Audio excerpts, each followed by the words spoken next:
Welcome to the All Things Circular podcast, your gateway to the circular economy. Hosted by industry experts Victoria Darcy and Rich Bulger. Every episode is proof that circularity isn't just good for the planet. It's a smart business decision. Our mission is simple: to empower, to inform, and to show you how to make the circular economy work for you. All right, hello and welcome to another episode of All Things Circular. I'm Rich Bulger, coming to you from the Reverse Logistics Association with my good friend Peter Evans. Thanks for joining us. And we are here with one of my most favorite people in this space, the Kimberley Allison. Thank you, Rich. Welcome to All Things Circular. Thank you. I'm glad to be here. Tell us a little bit about who you are and what you do. So I am Vice President of Supply Chain Strategy and Execution at Assurant. And in my role there, I support our global network of predominantly mobile device care centers, where we process around 20 million mobile devices every year and reintroduce those into the circular economy, give them a second, third, sometimes fourth life, and doing our part here in this circular world. Fantastic. Now, Assurant has a warm place in my heart because Nice. They helped me launch the first trade-in program through one of the companies that they acquired, e-recycling, back in 2010. And I worked through marketing and pitching the program to running the reverse logistics. We were only doing 15 million, so not as complex as the 20 million. That's cute. 15 million is okay too. That Assurant was doing. But I was rising up through the ranks on the Verizon side, and you walked a little bit different path through a competitor, but a very similar journey. And I think you did it better. Talk to us a little bit about how you rose through the ranks at AT&T and got to Assurant. That's so kind. I don't know about doing it better. You literally wrote the book, so I don't have a book, everyone. I did a decade within AT&T's supply chain, and I started out as an analyst in the auction liquidation space at a time when monetizing these devices was really not on the radar. And certainly the value of devices has increased over the years. And then also the opportunity and customer appetite. So where I started, I landed well in a pocket that was about to just kind of explode, to be frank. Then I had some incredible leaders along the way who did not have the time or the appetite to really learn reverse logistics and device monetization. And so they fully empowered me to kind of take the reins and lead that business. And so by the time I left, it was, liquidations in the billions rather than in the millions, and managed to, put that area of the business on the map and tell the story about the potential within the space and all of the good things that as a tier one carrier, we were positioned to do and to contribute to the circular economy. So for people who aren't as familiar with the phone industry, especially the reverse supply chain side of it, Assurant is an insurance company. So explain how you position yourselves in that market, and how did you end up handling physical things? And insurance companies are all about claims and things of that nature. One of the amazing things about Assurant as we monitor the landscape is that we are very active in M&A work. And so while Assurant has actually launched the first ever, we would like to say we protected phones before they were mobile. So we've had protection plans for phones for a very long time. And as the ecosystem evolved, Assurant acquired Hyla, which Rich referred to. For theft or something? Breaking. So, let's get real basic. If you go to a carrier today and you purchase a new phone, they're going to ask you if you would like protection. Okay. If you say yes and you break your phone, there's a good chance that when you mail in that broken phone after you get a new one, that's going to come to us. Okay. So within the protection space, there was always the need to take in, monetize, reuse, or liquidate mobile devices. Then with the acquisition of Hyla, which had a portfolio of trade-in business, that is another product that Assurant supports. So between our protection/insurance portfolio and our trade-in portfolio, we support tier one carriers, mobile service operators, MVNOs, OEMs in those capacities. Gotcha. Yeah. And when they acquired e-recycling, Hyla, not only did they get the ability to go through and acquire a company that had a network of buyers for product, they also acquired a company that had years of history of what products could be bought for in good, better, best condition and sold for, in order to go through and set a buy price that was low enough to make a profit after processing. That intelligence itself is a product. Absolutely. Yeah. That market analysis and pricing is a differentiator because of the scale that we are, in some cases, buying and selling. We have deep insights into market trends and, both historical and now forward facing because of the expertise we've built. Kelley Blue Book for phones. Not published in that way, Right. unless you want to buy it, and then we can talk. Yeah, Hit me up. Gotcha. That's actually how Kelley Blue Book pricing started. It started from a guy in the 1910s that went through, started buying used cars, fixing them, and selling them for a higher price. And then when people asked him, "Hey, can you share your list?" He's like, "I'll sell it to you." And then by 1995, his grandson put it online, which is how the Kelley Blue Book was known. And I'm convinced that mobility is going to get there. Yeah. Yep. He sounds like a scrappy individual that would fit well into our ecosystem. I think we get along with him pretty good. I think so. Yeah. Yeah. So, well, this isn't the first time that we've been at the RLA together. No. You've been doing this now for a couple of years. Tell us a little bit about your involvement with the Reverse Logistics Association, and what are you seeing in terms of either changing trends? Is this show any different than it has been in the past? What's your experience? I think this year there is an elevated vibe. I think there's new excitement at the show. I'm really happy to see that. There have been some changes in the format that I like. I'll say I think that the attendance in the session that I did this morning is greater. So certainly Tony and the team at RLA, as well as with input from NRF, are evaluating the show and looking for ways to deliver value. It is always just an incredible, on top of the content, the networking opportunities here are fantastic. And I think that when I decided to start engaging externally after many years of deliberately not in my time at AT&T, it really began to open up this world for me. And RLA was the first show that I attended to kick off that process. So it's now like a reunion or a homecoming when you walk the halls and you see people that you've networked with or known or worked with. This ecosystem and this expertise that we have is nuanced. And so there aren't just, unlimited people who know what we know and do what we do. And so the show is a fantastic place to hear the trends and listen in on the panels, and then also to just catch up with people and meet new ones. Cool. So following up on the trends, there's a lot going on in the global economy. Yes. There's, threats of tariffs and things of that nature. Can you elaborate a bit on how that's impacting the resale market for phones? Yes, certainly as the threats of tariffs and now the tariffs are impacting purchasing. We've seen a slowdown in our purchasing out of Hong Kong. I wish I had the crystal ball. I wish that I knew.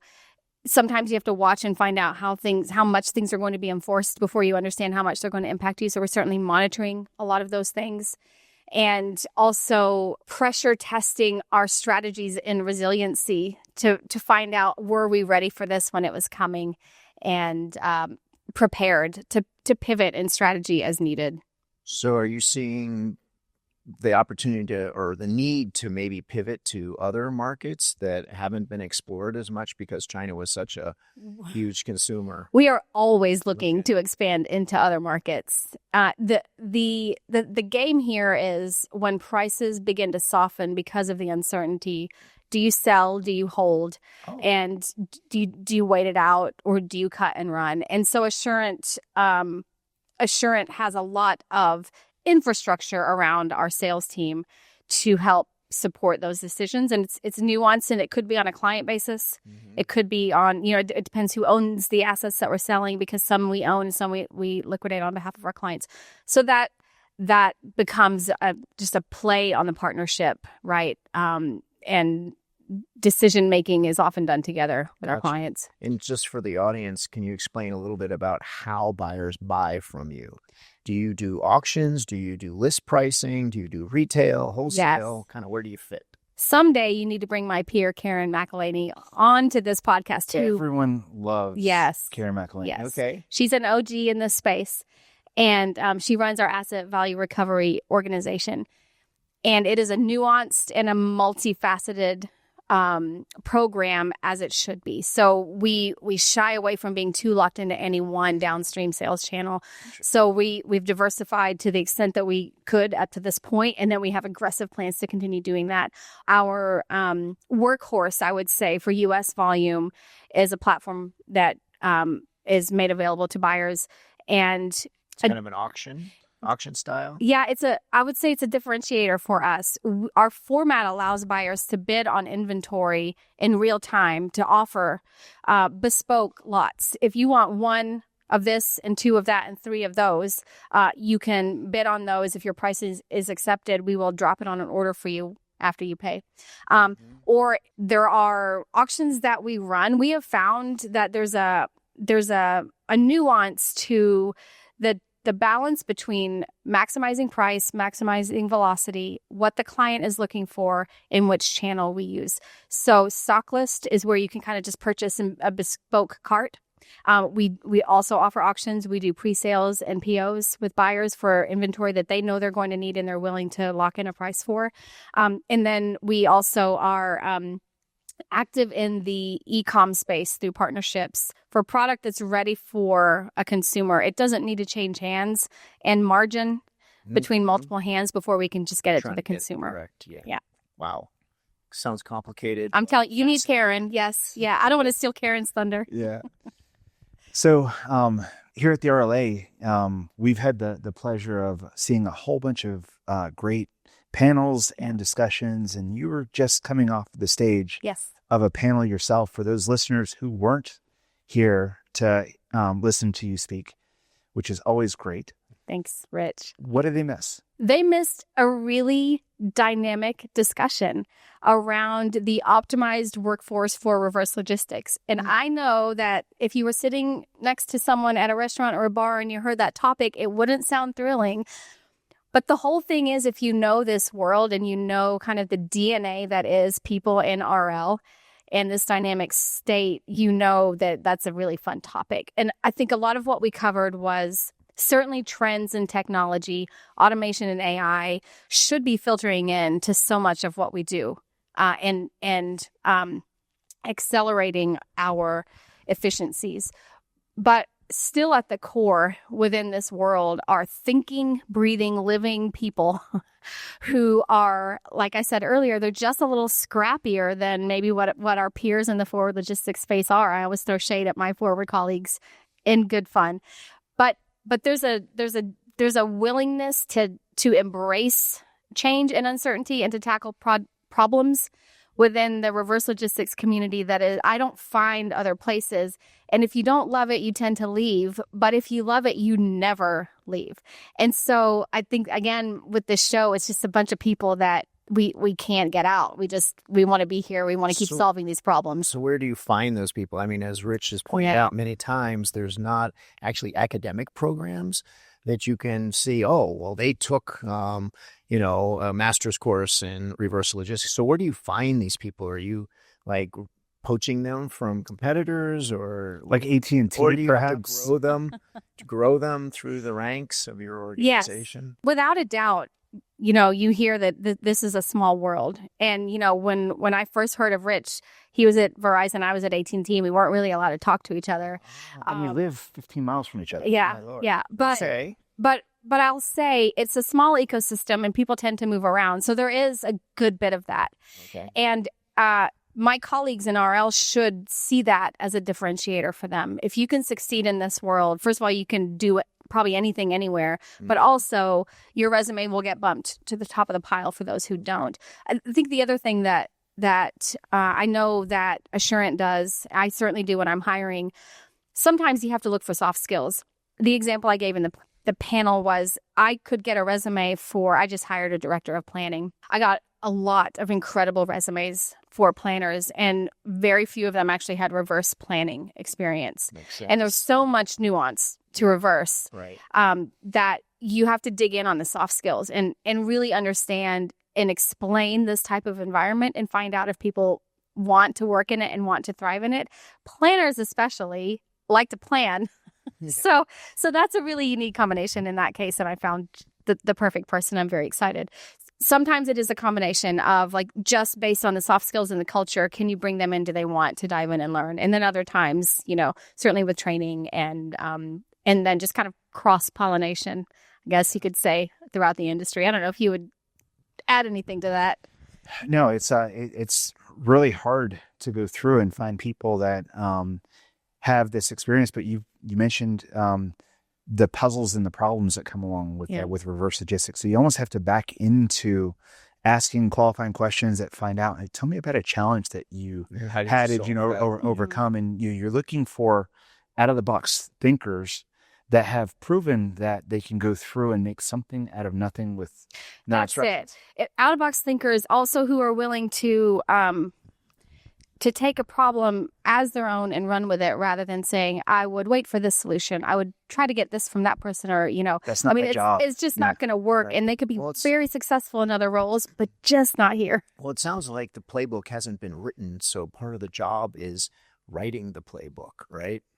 That's part of what makes this such a great industry. Yeah. Exactly. Yeah. So Kimberley, tell me, we have students and young listeners on this podcast that are coming to us to find out, inspired by the mission of circular logistics and the circular economy. So if you have someone that's just coming, exploring the market for the first time, what would you tell them? What's some advice you would give to the next generation of people coming into the workforce? So one of my previous leaders at AT&T retired and then went to teach at the University of Charleston and had a bunch of us come through and speak to his supply chain class. And I'm not bragging. He didn't tell me I was the best one because I make everything I do in life a competition. But he did say that the topic was very engaging when you care about it. And when there's an opportunity to share about the thrill of problem solving and puzzle solving within reverse logistics and the opportunity here, and then you combine it with the impact that we can have by furthering the circular economy and doing the right thing for our planet, it's a really winning, it's a winning combination. And I know that younger generations are more concerned with climate change and impact to the planet and carbon footprint. And this is one of those sweet spots that allows you to do actually meaningful work, but also really enjoy it at the same time. And it's never finished.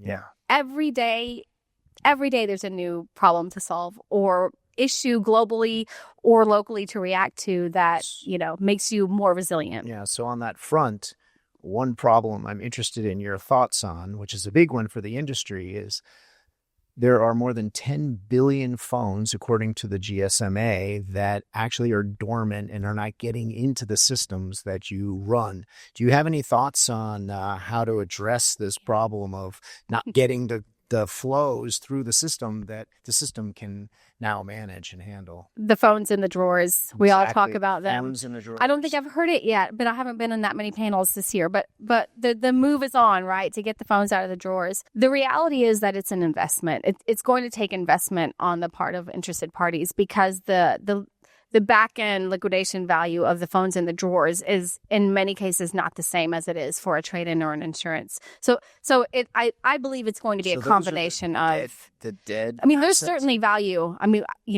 but the cost to get them back, the processing, the management of the data, it's not something that can be done in a haphazard way whatsoever. And so I believe it's going to be a combination of when we reach a tipping point where this really gets on the radar of the decision makers who can choose to invest in that way, that's when we're going to see the change. So one of the things that we like to do, and I know we've got some tight schedules and we got to wrap, but I don't want to close this without finding out, Kimberley, what is one myth that you've encountered throughout your career that you'd like to bust? I would like to bust the myth that there's no money in reverse logistics, because I believe often that's why there's no investment in the technology and in the tools that reverse logistics professionals encounter. And certainly in the mobile space where I am, it's a hyper example. but there are ways of monetizing these things. And the reality is in business, if it loses money, it's hard to get attention, even if it's the right thing. But there are so many ways that we can look at this. And now that we are developing this next generation of leaders who understand the mechanism of processing returns, assessing them for value, creating the test suites, et cetera, et cetera, et cetera, the opportunity is there. And at least the first book has been written, right? Or the newest. So it's worth pursuing. Fantastic. Well, Kimberley, it is always a pleasure talking to you. It's great to see you here again at the RLA Annual Conference and Expo. Thank you very much for coming and joining us on All Things Circular. Thank you very much to our listeners for joining. We will see you on the next episode. Yeah. Thanks so much for Thanks joining. for having me. Thanks for tuning in. Please head over to allthingscircular.com to learn more.